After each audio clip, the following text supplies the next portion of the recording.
voulait à tout prix toucher la flamme. alingaki penza ya simba moto. Et on était en train de l'interdire par sa mère. Bazalaki kopekisi epai ya mama na ye. Et pendant qu'on l'interdisait, lui il pleurait. Nata bazalaki kopekisi ya. Pendant qu'on l'interdisait, il pleurait. Nata bazopekisi ya zolela. Sa mère a pris la décision de dire à ceux qui étaient là, laissez-le toucher. Mama na yezo ekatele ko baba bazalaki bo sika ya simba. Il a voulu toucher quelqu'un d'autre, l'a empêché. Alingaki simba moto mususu ay kopekisa ye. Il s'est fâché. Ye asilikaki. Bon, il était encore tout petit. Azalaki na mwana penza. À voir ses réactions, vous comprenez qu'il ne connaît pas ce que c'est la flamme. Comment la penza makamada ko sala ko ayebi te ki moto. Sa mère a insisté, laissez-le toucher. Mama na beti sete le bi botika ya simba. On l'a laissé. Batikaki. Quand il a approché son doigt, Natanga pusili sapina ye. bien aimé, il a été instruit par la flamme. Alors maintenant là, il ne pleure pas parce qu'on est en train de le refuser de toucher. Mais il pleure parce qu'il a connu ce que c'est la flamme. Et quand on l'a calmé, la meilleure manière pour le calmer, c'était de lui donner le tété. Sa mère lui a donné le tété. Ah, il s'est calmé un tout petit peu. Et quand il a fini, quelqu'un d'autre a pris sa main pour amener vers la bougie. C'est lui qui a maintenant retiré la. Comprenez? Parce qu'il connaît ce que je vois là.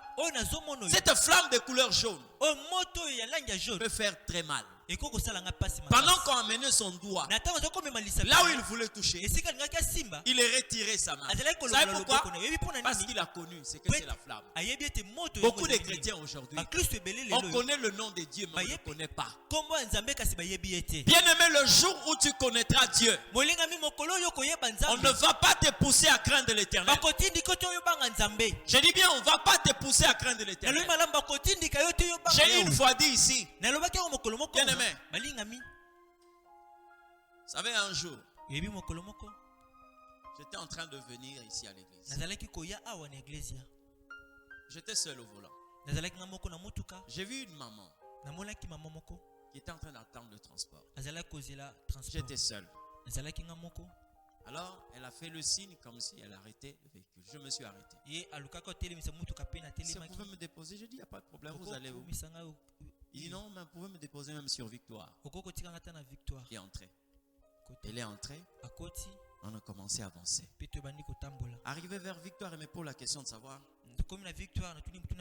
vous allez continuer? J'ai dit oui, moi je vais jusqu'à Limité. Moi aussi je vais à Limité. Est-ce que... J'ai dit il n'y a pas de problème. Mais sauf que moi je vais m'arrêter sur la première. Ok. On est arrivé jusqu'à sur la première. Elle m'a dit vraiment merci. Elle m'a demandé d'abord c'est combien? J'ai dit non. Ah vraiment merci beaucoup. Est-ce que je peux vous inviter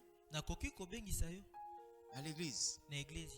J'ai dit oh, aujourd'hui là c'est impossible. Elle me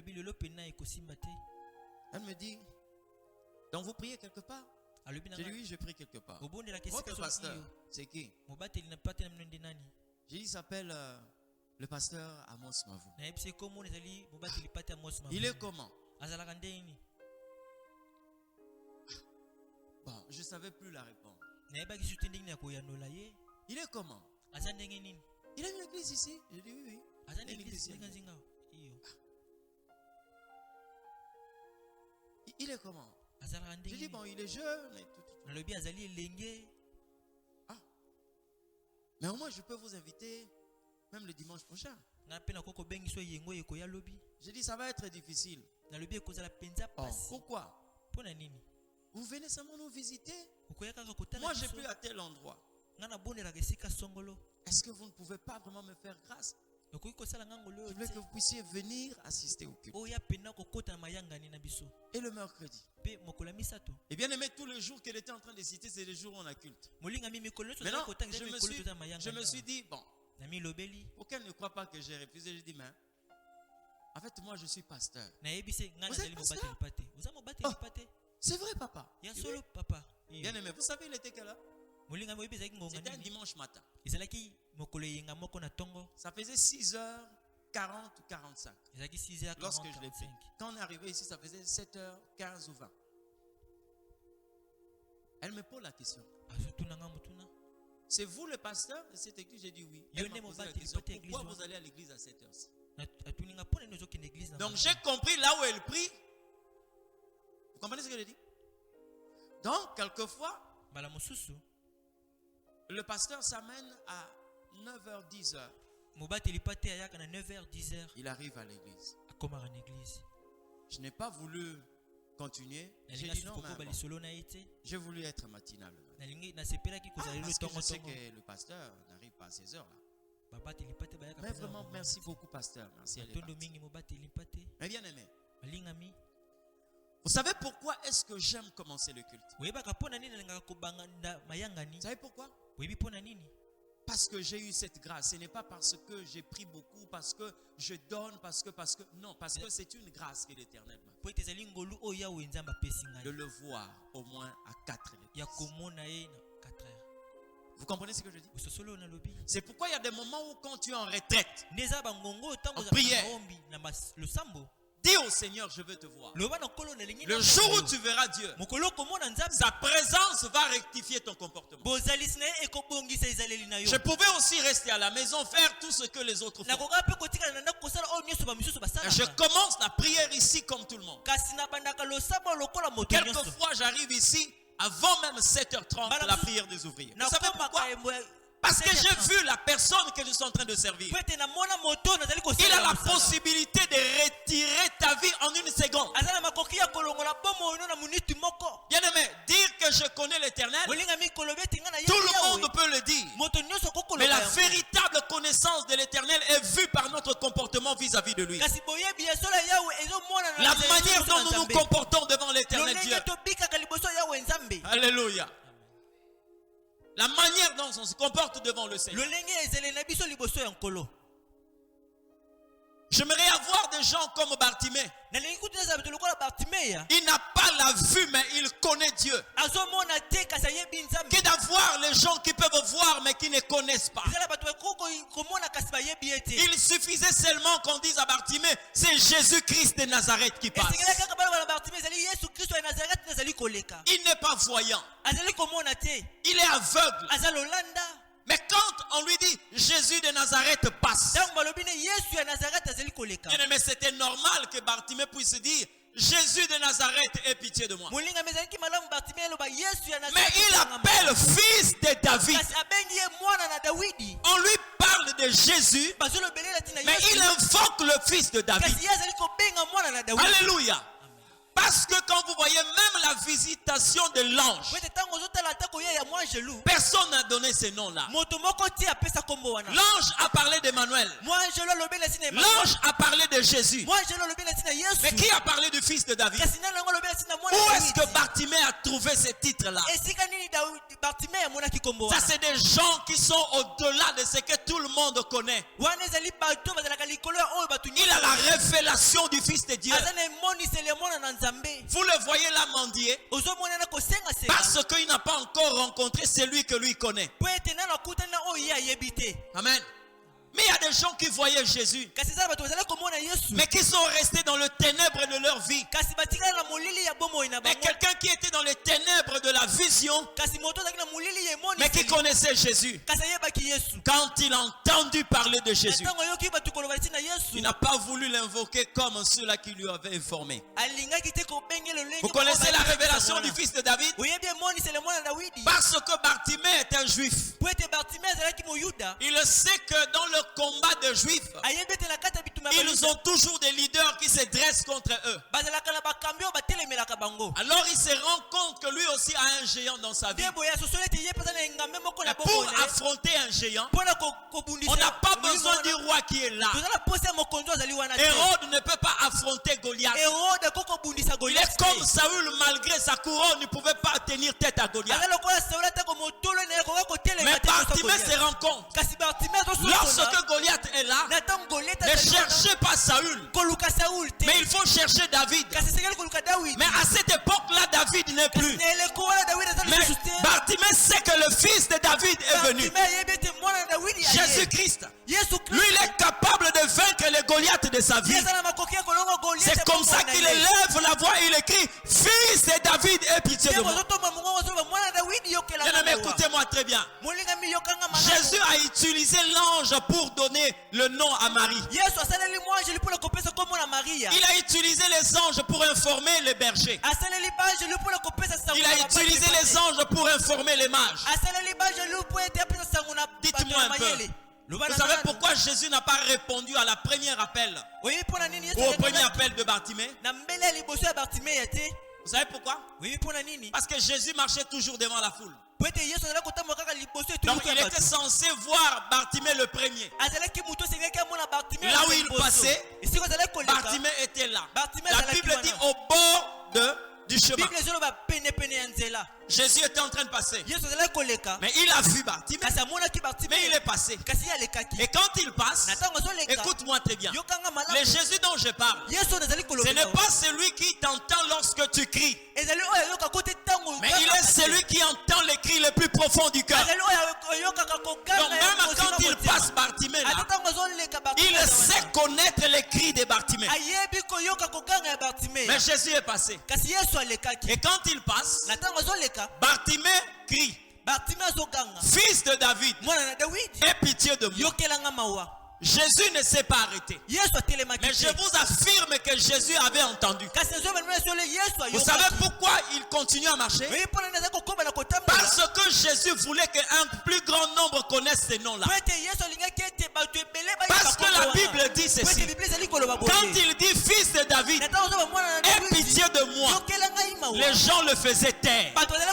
Mais la Bible dit, il criait encore plus fort. Or, lorsque j'écris, il y a une surface qui va m'entendre. Mais lorsque j'écris plus fort, je suis en train d'élargir cette surface. Jésus ne s'est pas arrêté. Alléluia. La troisième fois, Fils de David, aie pitié de moi. Bien aimé, d'autres personnes ont encore entendu ces cris-là. Jésus va s'arrêter.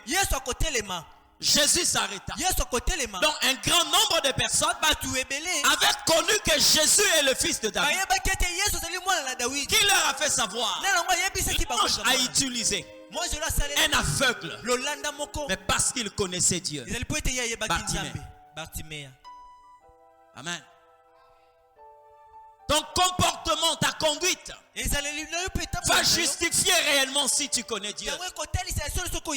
Nous n'avons pas besoin de gens qui vont porter quelquefois, je ne sais pas, de la tête jusqu'aux chevilles. C'est bien que vous puissiez vous habiller comme ça. Mais même quand vous avez la Bible en main et que vous avez tordu le cou pour marcher comme je ne sais pas quoi, bien aimé, on n'a pas besoin de ça. On n'a pas besoin de ça. Alléluia. La crainte de l'Éternel. Ceux qui craignent Dieu, on le voit par leur comportement. Amen. J'ai suivi une histoire tellement intéressante. C'est le président d'un pays, le Congo d'en face, le feu président Marie Ngouabi. Cet homme avait l'habitude quelquefois de se déguiser la nuit et de voir si ceux qui travaillaient la nuit étaient en train de faire réellement leur travail. Il se rendait quelquefois dans des centres hospitaliers où ils pouvaient se mettre là en train de toquer à 0h, à 1h du matin. Ceux qui ont fait la garde, ils viennent toquer. Ils viennent toquer. Et quelquefois les gens répondent à l'intérieur pour dire: mais à cette heure-ci tu veux quoi? Tu peux partir.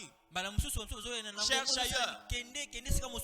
Et le lendemain matin vous allez voir une équipe de militaires descendre et prendre ceux qui étaient là. Un jour, il était au volant de sa petite voiture. Il est passé quelque part, il a trouvé une patrouille.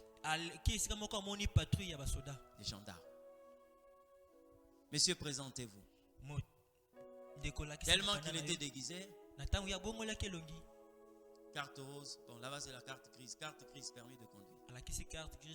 permis de conduire. Il commençait à se justifier. Il a sorti l'argent pour essayer de leur donner. Le monsieur qui était là comme leur commandant, il dit: monsieur, pas question, sortez la carte rose et la carte grise et le permis.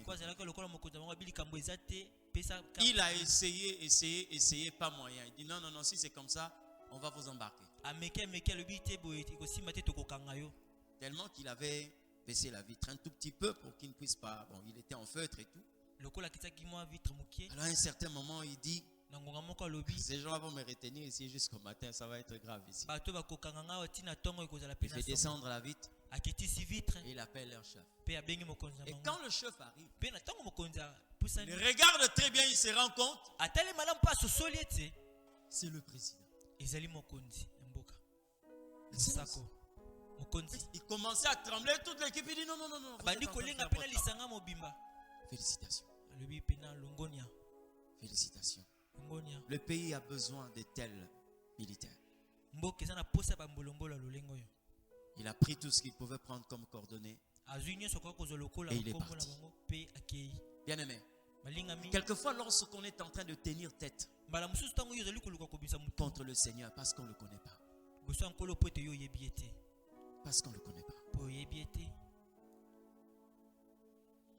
personne ne peut demander à Dieu de lui donner des enfants avant qu'il puisse connaître le mariage. C'est pourquoi je dis, ne demande pas d'abord à Dieu, Seigneur, bénis-moi avant que tu puisses le connaître. Cherche d'abord à connaître Dieu. Vous comprenez ce que je dis? Cherchez d'abord à connaître le Seigneur. Et quand le Seigneur va se révéler à vous, tout ce qu'il va vous donner, je dis bien tout ce qu'il va vous donner, vous allez vous rendre compte que Dieu mérite tout. J'aime des gens comme David. C'est pas pour rien que Dieu l'appelle l'homme selon le cœur de Dieu. Mais vous verrez des gens à peine quelquefois. Il a un salaire de $600. Bien aimé, c'est comme si quelqu'un il n'a plus la tête sur les épaules. Il commence à narguer tout le monde. La prière pour lui, c'est quand il veut. Lorsqu'on pouvait, excusez-moi de le dire, lorsqu'on pouvait acheter un pantalon quelquefois dans des prix friperies, on avait la possibilité de se mettre à genoux. Mais maintenant là qu'on a un super 250, on a une toile, on a une laine vierge, je ne sais pas quel tissu. Et maintenant là, c'est comme si, non, je ne peux pas me consterner. David était roi. Lorsqu'il dansait pour l'Éternel, imaginez-vous la femme de David va dire à son mari, toi le roi d'Israël, tu danses comme un homme vulgaire, comme un insensé. C'était qui Milka, la fille de Saül. David lui a dit, je danse devant l'Éternel qui m'a choisi à la place de ton père. Parce qu'il connaît Dieu. Il ne pouvait pas être roi devant Dieu. David sait que dans la bergerie, il y a un seul berger. Même si je suis roi devant les Israélites. Mais je ne suis pas roi devant l'Éternel. C'est comme ça que lui-même dans le psaume 23, il dit, l'Éternel est mon berger.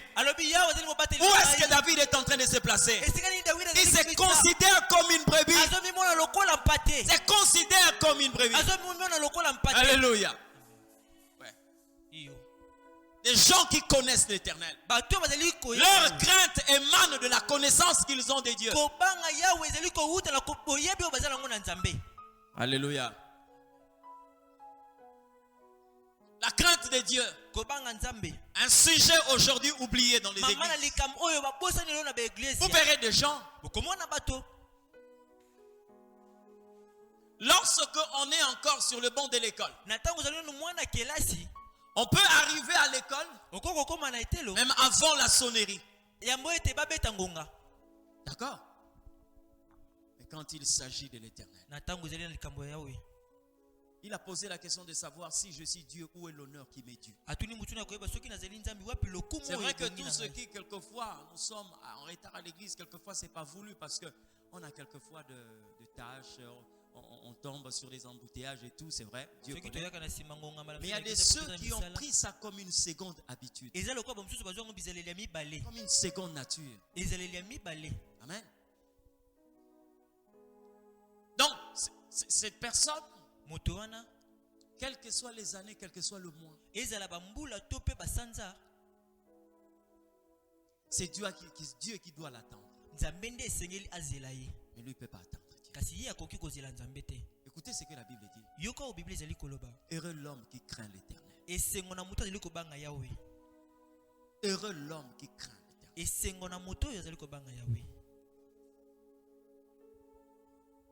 Je l'ai dit ici, je parle non aux païens, mais aux enfants de Dieu. Les enfants de Dieu.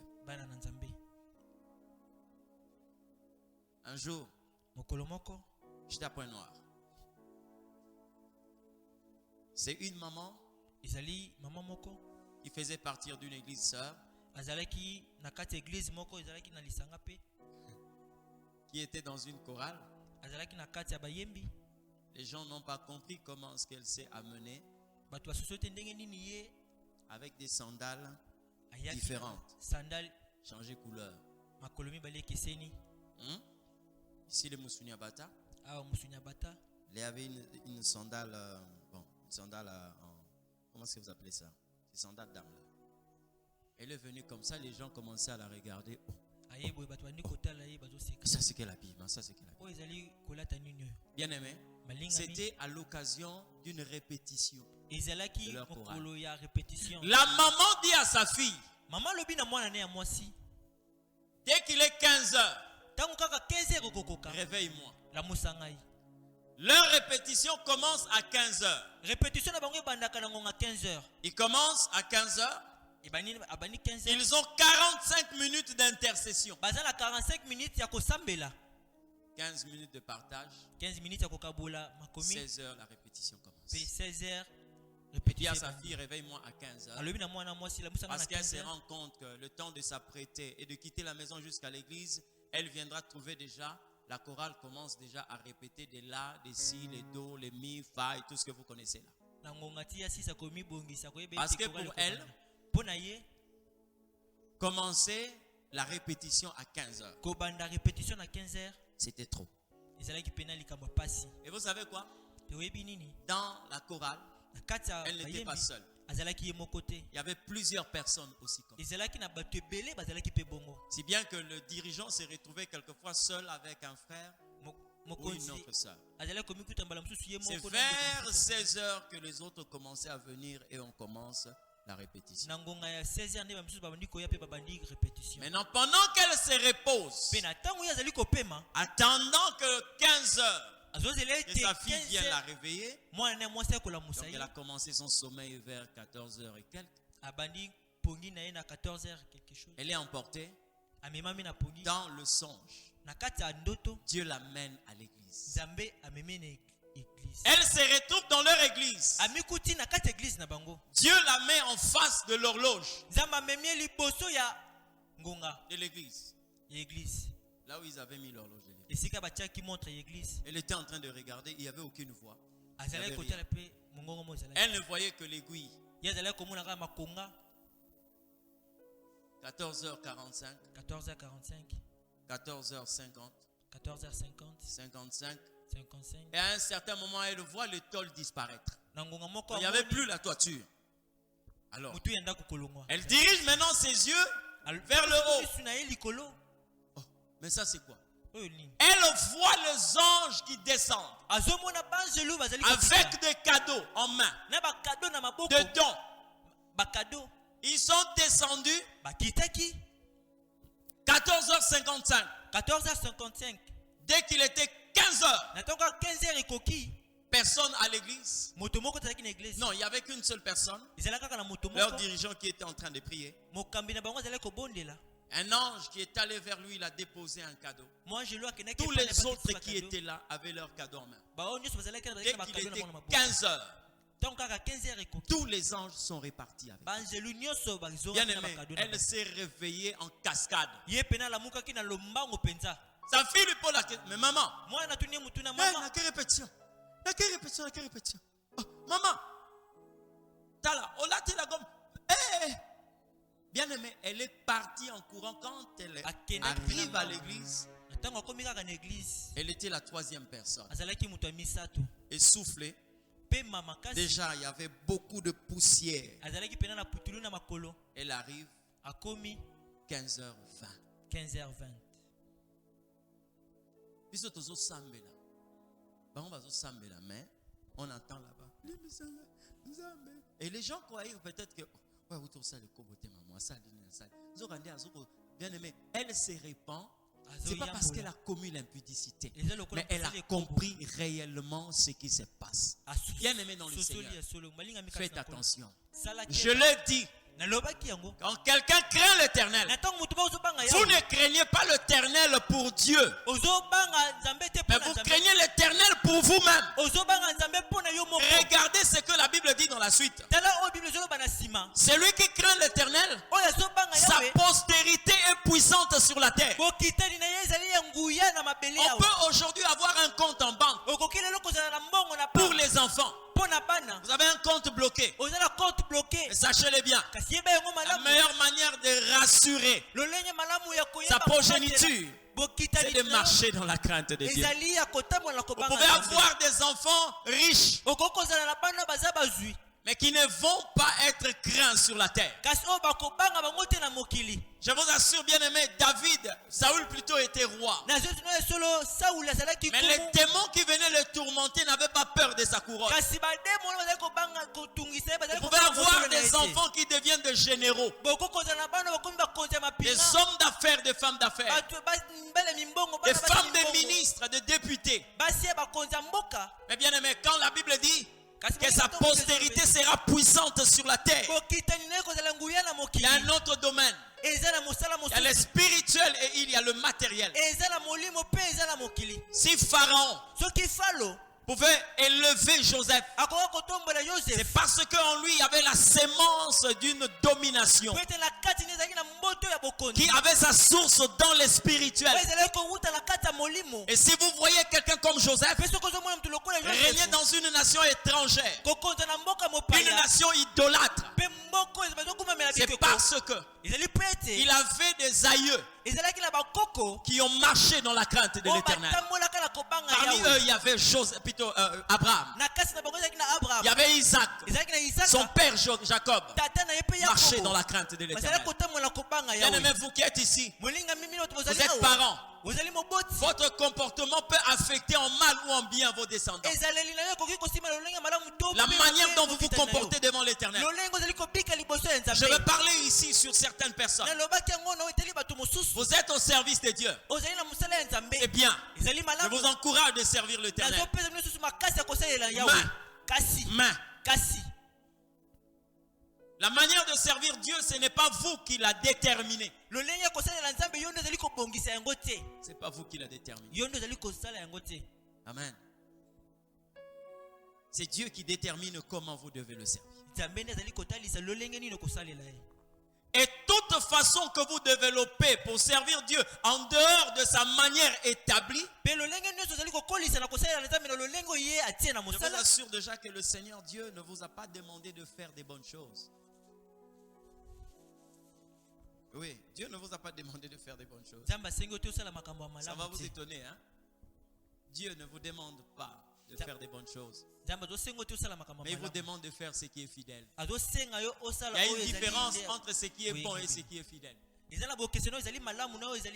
comprenez ce que je dis? Ce qui est fidèle se retrouve dans la volonté de Dieu.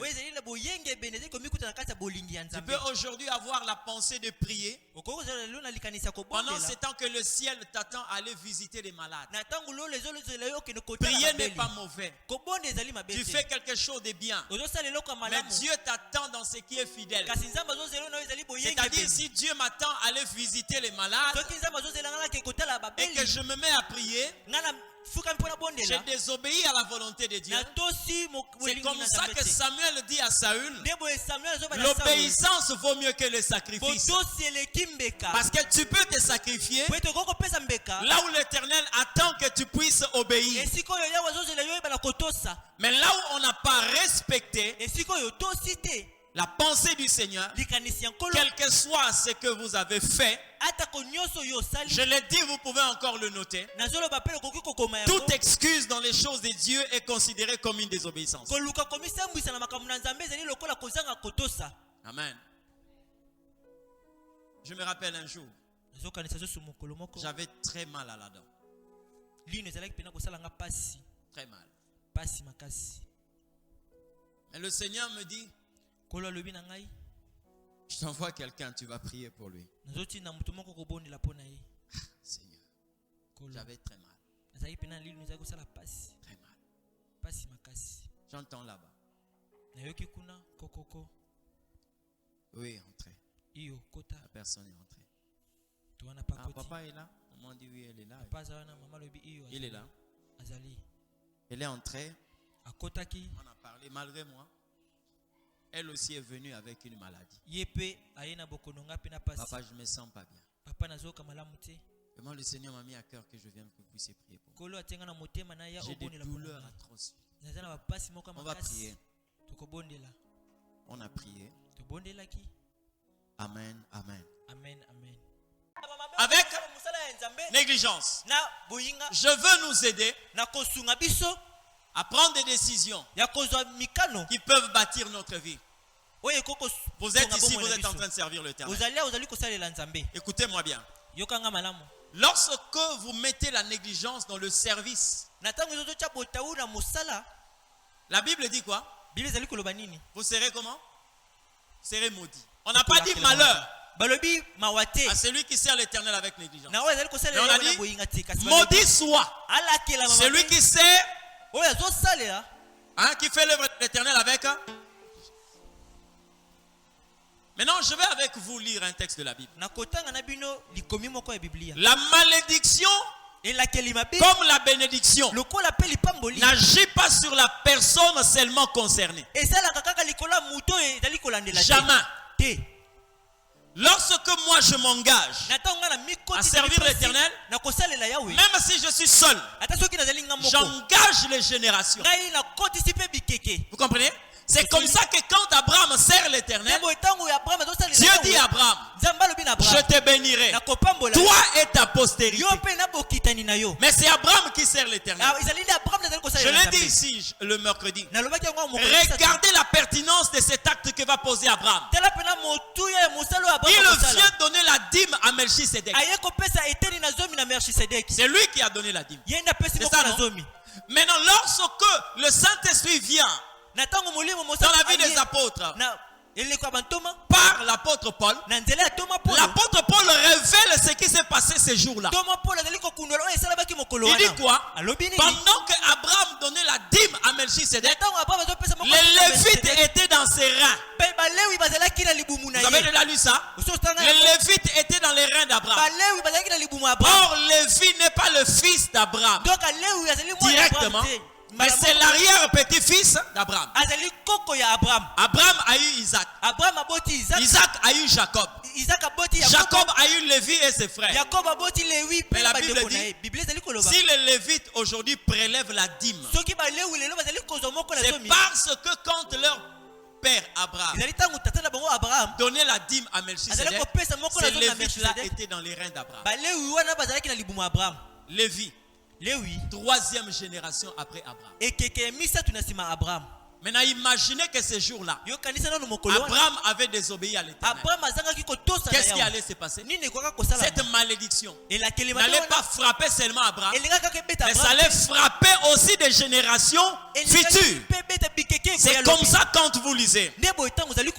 Vous pouvez prendre Nombre, chapitre 14, verset 18, vous allez lire à la maison. La Bible dit quoi? Dieu bénit ceux qui les servent avec obéissance jusqu'à la 1000e génération. Mais ceux qui désobéissent à l'Éternel, Dieu leur frappe de malédiction jusqu'à la 3e et à la 4e génération. Et bien aimé, nous devons craindre l'Éternel Dieu. Hein? Nous devons craindre l'Éternel Dieu. Pendant que nous sommes en train de servir l'Éternel, mais loin de son obéissance, sachez-le bien, si nous sommes guettés par la malédiction, ça ne nous concerne pas seulement seuls. C'est comme ça que vous allez voir certaines personnes, chrétiens, Commencez à prier devant le Seigneur. Seigneur, je ne connais rien de ce qui est exotérique. Je ne connais rien de ce qui est la sorcellerie. Mais pourquoi est-ce que ces enfants-là sont en train de dire que je suis à l'origine de leur malheur?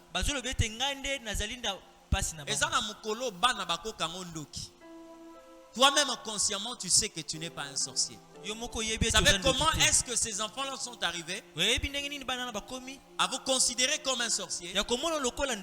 Parce qu'il est possible que le Seigneur révèle que le problème que vous avez vient de votre père. Quand les enfants n'ont pas creusé pour savoir qu'est-ce que signifie ces langages, hein? On peut dire non.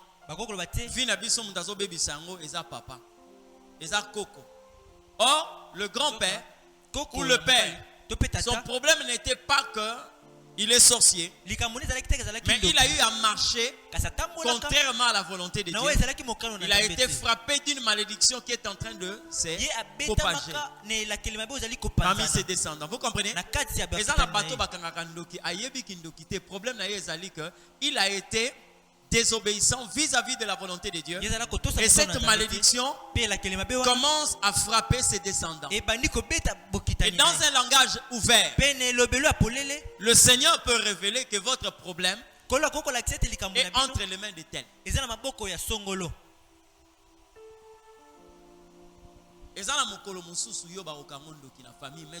Mais tu n'es jamais sorti la nuit. Ton problème c'est que tu as été visé quelquefois par une malédiction. Mais or, je peux te conseiller. Bien aimé, les gens peuvent te maudire. Même ton propre père peut te maudire. Je ne le souhaite pas, mais ça peut arriver. Mais si un homme te maudit, l'Éternel a la possibilité d'ôter la malédiction. Mais pose-toi la question, si Dieu est l'auteur de ta malédiction, qui peut enlever cette malédiction? Personne. Personne. Il y a des moments où, bien aimé, on engage des générations. Un seul acte, on peut engager des générations. Je suis allé prêcher dans une église. Et pendant qu'on était en train de parler avec le pasteur au bureau, j'ai vu la secrétaire aux finances venir à parler au pasteur. Et elle est sortie. Et le pasteur me dit: ah, docteur, regardez ce qu'on veut me relater ici. Il y a quelqu'un qui a mis un faux billet de 5 000 dans le panier. Une autre personne est venue. Vous voyez les billets de 100 francs, non? C'est presque la même couleur avec le billet de 500 francs. Maintenant, qu'est-ce qu'il a fait? Il s'est rendu compte qu'il avait un billet de 500 francs qui était déchiré quelque part. Et il a cherché un autre billet de 100 francs et il a collé pour faire un billet entier. Et il a pris ces billets-là, il est venu placer ça dans le panier des autres. Mes chers frères, mes soeurs, des actes comme ça, hein? On peut aller chercher la malédiction là où elle n'était pas. Amen. Elle est en train de voir, oui, j'ai donné. Les gens m'ont vu donner. Mais qu'est-ce que tu as réellement donné? J'aimerais vous dire une chose. Dieu bénit les intentions. D'abord, Dieu sait qu'il peut y avoir quelqu'un qui a l'intention de donner mais qui n'a rien. Le Dieu que je te prêche va te bénir. Il est le Dieu qui bénit les intentions. Il y a des personnes, bien aimées, par leur propre volonté, cette volonté-là de vouloir donner au Seigneur. J'aimerais avoir quelqu'un qui a la volonté de donner mais qui n'en a pas. Que d'avoir quelqu'un qui a mais qui par sa façon de donner insulte l'Éternel Dieu. Amen. Les paniers que vous voyez là, nous le voyons comme, nous le considérons comme des paniers. Et bien aimé, c'est la main de l'Éternel. Je vous ai dit une fois ici, je suis allé prêcher quelque part. C'est pourquoi j'ai souvent dit au protocole, on ne doit pas seulement faire le service d'une manière technique, mais il faut plutôt être aussi spirituel. C'est un monsieur qui est venu crasseux. Il a fait des plaies un peu partout. Vous voyez déjà que son apparence, il donnait l'apparence d'un maladif. Et quand il vient, on va le placer quelque part là-bas. Bon. Pendant les offrandes, le prédicateur, celui qui exhortait avant les offrandes, est venu dire que voilà, ces paniers, c'est la main de l'Éternel. Il a dit tout ce qu'il pouvait dire. Il a parlé. Maintenant, les gens se sont levés pour venir offrir à l'Éternel. Ce monsieur là où il était, le Saint-Esprit commençait à lui parler. Si on dit que ces paniers là, c'est la main de l'Éternel, comme le prédicateur, plutôt l'exhortateur a dit, tout argent qui entre ici est sanctifié. Le Saint-Esprit lui dit, tout ce qui entre là-bas est sanctifié. Et dis-moi un peu, si Dieu touche tout ce que nous avons, qu'est-ce qui va se passer? Les gens ont vu ces messieurs-là se lever. Il venait vers l'avant. Bon, on se rend compte qu'il est allé donner les offrandes. Vous savez ce qui s'est passé? Il est entré dans le panier des offrandes.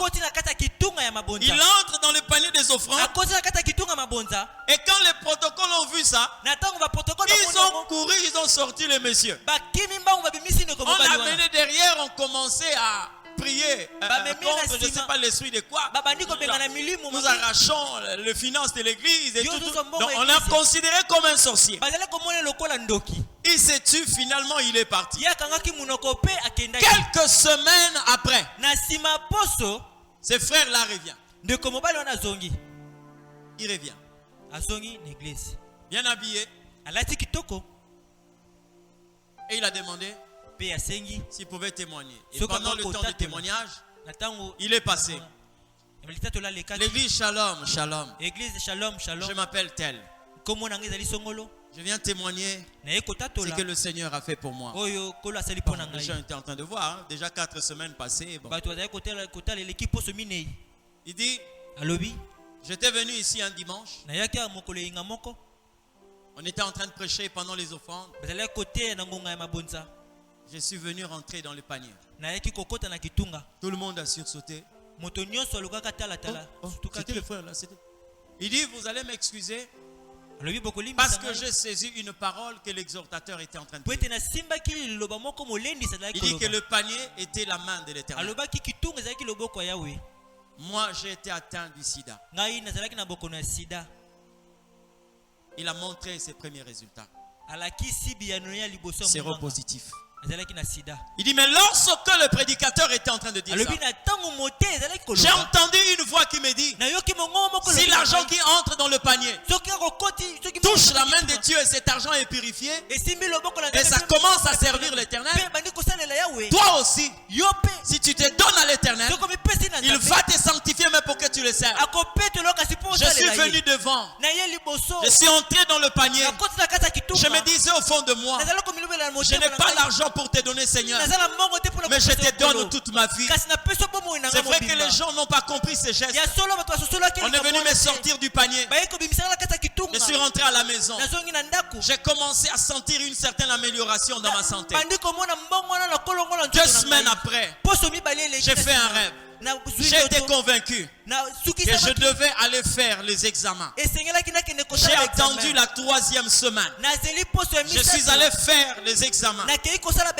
Et voici les résultats négatifs. Dieu m'a guéri du sida. Il m'a guéri lorsque je suis entré dans son panier. Et quand j'ai vu les résultats, que j'étais guéri, j'ai entendu le Seigneur me dire, je t'ai guéri pour que tu me serves. Aujourd'hui, ce frère est en train de servir l'Éternel Dieu. Bien aimé dans le Seigneur, faites attention. Faites attention. Là où on est en train de ramasser des bénédictions, certains peuvent ramasser la malédiction. Lorsqu'on agit loin de la crainte de l'Éternel Dieu. Alléluia. Dieu veut un peuple qui le craint. Dieu veut un peuple qui le craint. C'est pourquoi vous voyez quelquefois il y a des nations qui prospèrent. Certains c'est pour la question, est-ce que Dieu est injuste? Dieu n'est pas injuste. Il n'est pas injuste. Amen. À plusieurs reprises, je me mets à genoux pour mon pays, je prie, le Seigneur fait grâce. Et bien aimé, voyons la manière dont quelquefois nos nations traitent les hommes que Dieu a réquisitionnés. Hein? Nos nations. Comment ils traitent quelquefois les hommes que Dieu a réquisitionnés.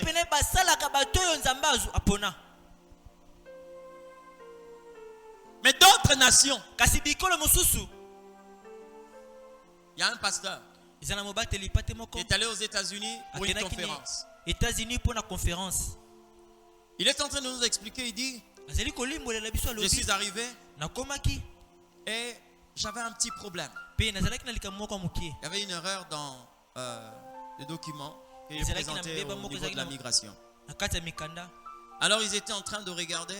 Il dit, non, mais il doit être soit entendu ou bon, on va voir si on peut l'expulser ou comment. Maintenant, pendant que le pasteur a ouvert son sac pour voir ce qui était à l'intérieur, je ne sais pas qu'est-ce qu'il voulait prendre. Alors, l'officier de migration qui était là a jeté un regard dans son trolley, dans le sac, dans la valise. Quand il a regardé dans la valise, il a vu le col romain, le col pastoral. Il lui pose la question. You are pastor? Il dit oui. Il est entré dans leur bureau. Il dit mais le monsieur que nous avons arrêté, malgré ces petits problèmes, mais c'est un pasteur. Et bien aimé, le commandant est sorti. Il est venu lui poser la question, vous êtes pasteur? Il dit mais pourquoi vous n'avez pas dit que vous êtes pasteur? Pourquoi vous êtes venu? Non, j'ai une conférence et tout. Il a présenté l'invitation. Oh, mais c'est à 10h. Mais ça va commencer. Il dit non, on va vous déposer. Bon, il y avait un petit problème, mais de toute façon, bon, il n'y a pas de problème, on va vous déposer. Bien aimé, on l'a escorté. C'est un Congolais. Nous avons prêché avec lui ensemble dans cette conférence. On l'a escorté jusqu'au lieu de la conférence. Amen. Mais bien aimé, dans des nations comme ça, pourquoi est-ce que l'Éternel ne peut pas élever de telles nations? Alléluia. Bill Clinton est devenu président de la République. Bon, et ils ont cette coutume. Il y a un dîner avec des grands hommes. Il y a un homme de Dieu qui fut invité. Paix à son âme, le révérend Billy Graham. Le révérend Billy Graham. Bien aimé, pendant qu'il quittait là où il était, jusqu'à arriver, bien aimé, il a connu un problème avec des embouteillages et tout. Alors quand il a regardé, il dit non, je suis déjà en retard, certainement. Selon le programme, le président est déjà dans la salle. Il appelle le protocole pour dire je ne puis y arriver parce que je ne souhaiterais pas arriver après le président. Et ils se sont dit non, c'est le révérend Billy Graham. On est allé dire au protocole du président et jusqu'au président, le révérend s'est excusé. Mais pourquoi? Non, il a pris un problème, il est en retard. Il dit non, qu'il vienne. Et on l'a rappelé pour lui dire. Le président a dit viens. Qui est Billy Graham? C'est un pasteur. Il est venu. Tout le monde était déjà là. Vous savez ce qui s'est passé? Quand il est entré, le protocole le fait entrer. La première personne à se lever, c'était le président Clinton. Il se lève et toute la salle se lève. C'est pour recevoir un homme. Mais je ne vois pas cet homme, mais pour recevoir l'Éternel au travers d'un homme. Et pourtant, ces honneurs-là étaient donnés au président quand il est entré. Les gens savaient que c'est la dernière personne, il avait droit aux honneurs. Tout le monde s'est levé. Il est assis, tout le monde s'est assis. Mais il a donné l'ordre qu'on appelle celui qui devait venir. Quand il vient, il s'est levé. Bon, vous voyez? Bien aimé. Pourquoi est-ce que l'Éternel Dieu ne peut pas faire de telles nations, de nations puissantes? Amen. Toujours des États-Unis. Je connais. Vous savez, bien aimé, lorsque nous parlons quelquefois de certaines puissances mondiales, ne parlons pas de l'injustice parce que Dieu n'est pas injuste. Cet homme était diacre. Et il était au service des installations. C'est là où il était en train de servir l'Éternel. Il a gravé des échelons jusque là. Mais après sa prestation de serment, le premier dimanche, il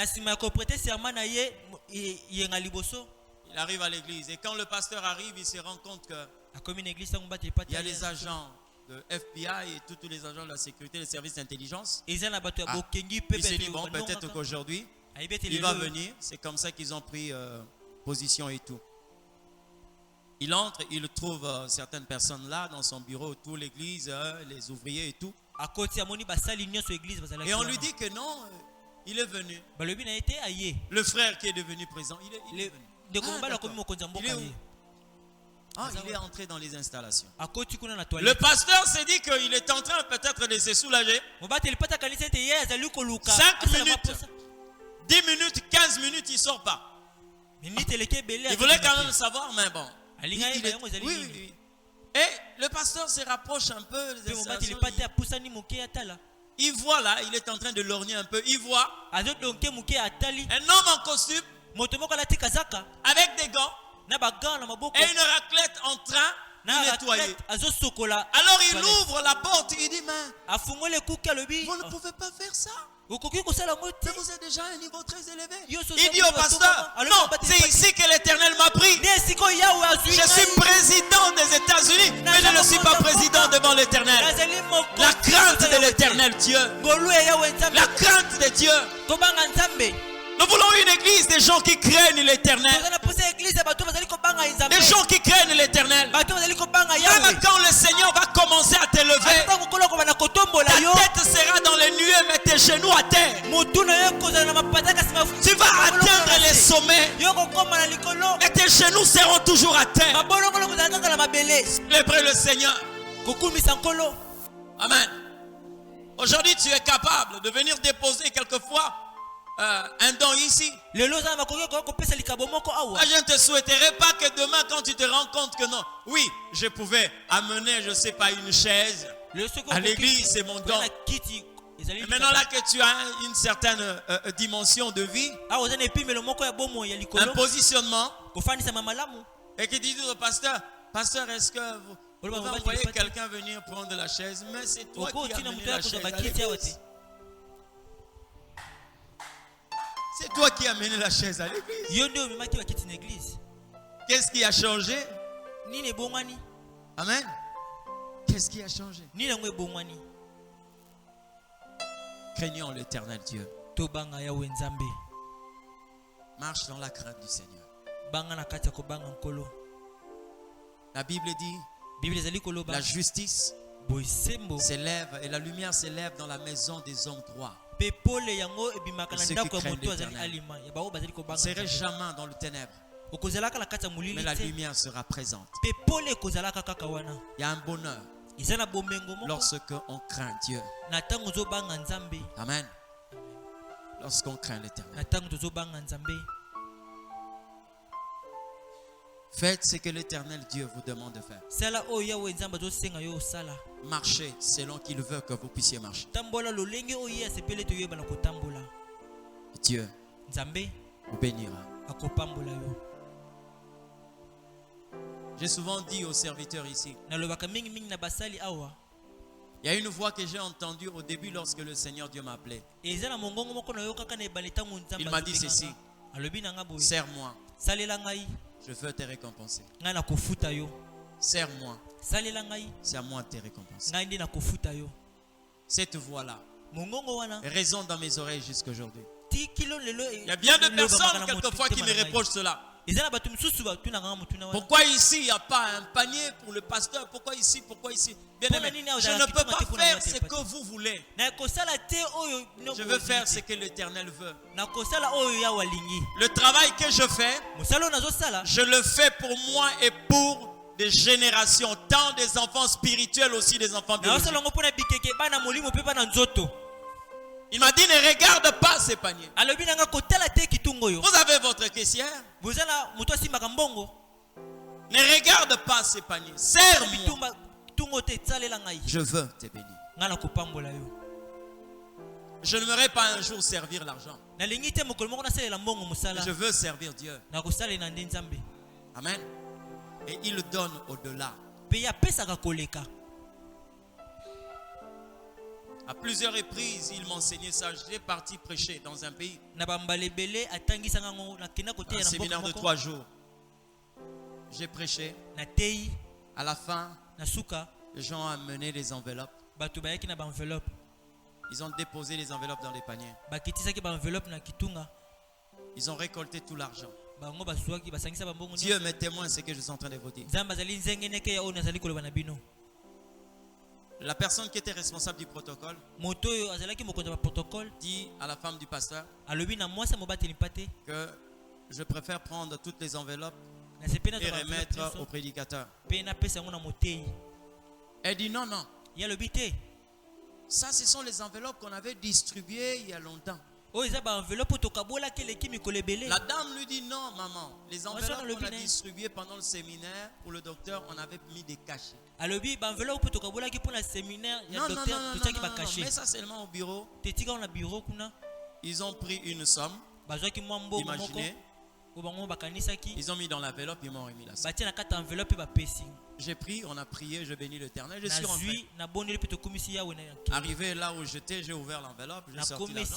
J'ai donné au frère qui était là, bon, vous allez me déplacer, vous allez me déplacer, tout. Pour moi, c'était fini. Mais vous savez quoi? Là où j'ai prêché, j'ai transpiré, j'ai dégagé une énergie, j'ai reçu une somme quelconque. Mais je suis arrivé là où j'étais. Je n'ai pas prêché. Je n'ai pas prié. Je me reposais. Quelqu'un est venu toquer. Oui.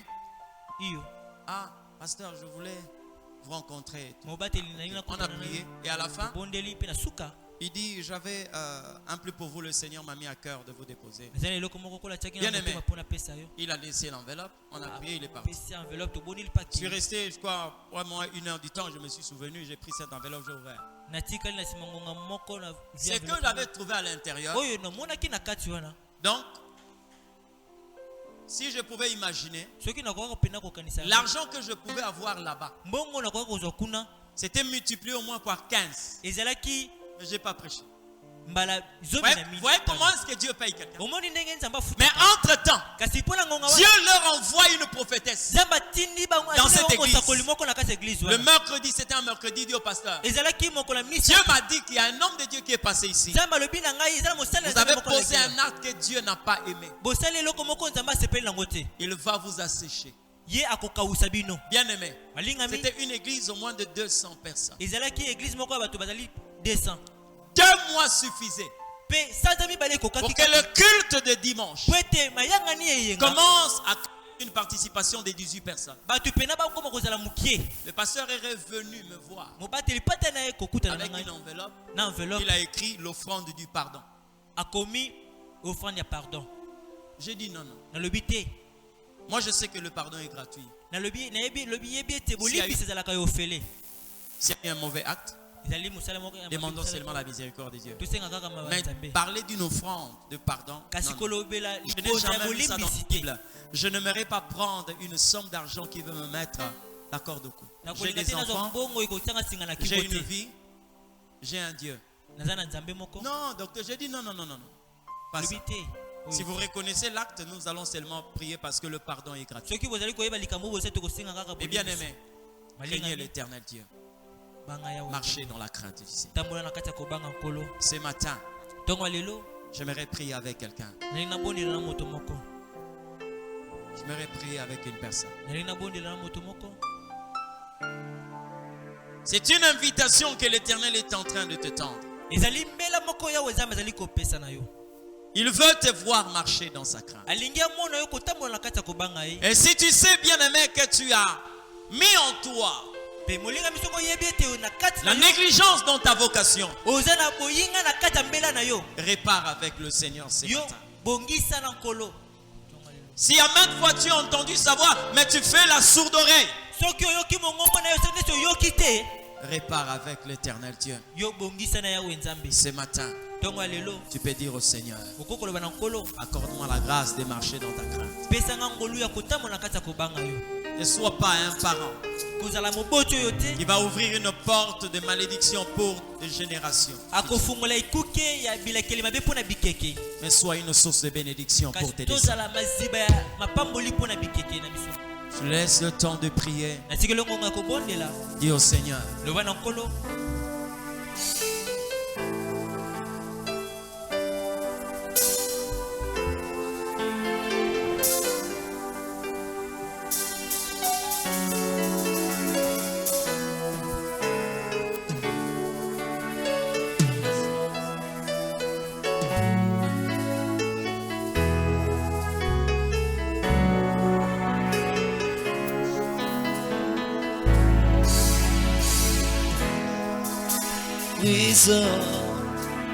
brise la force de moi qui combat mon âme, qui m'appelle de prière.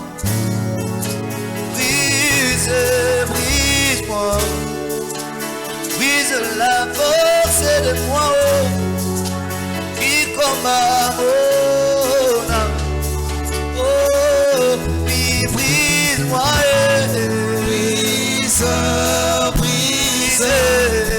Brise la